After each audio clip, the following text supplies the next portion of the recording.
When shipping to Amazon via Inventory Lab, you'll enter the weight and dimensions of all boxes in your shipment as part of the Box It step. This step is required whether you have box contents on or off. You can either enter your box dimensions one at a time while you're boxing or all at once you've finished. In either case, it's best to fully pack each box before entering dimensions, as you must provide the weight and dimensions at the same time.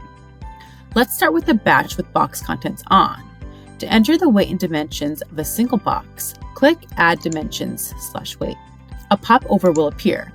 Simply enter the box length, width, height, and weight.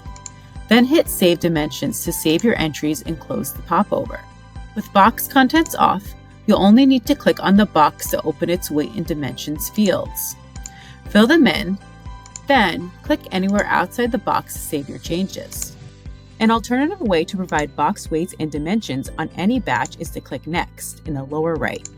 This will open a popover with every box that's still missing info.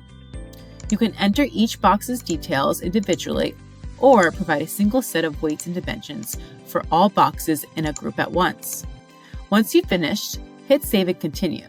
You'll then have a chance to choose between an SPD or LTL shipment before continuing to ship it.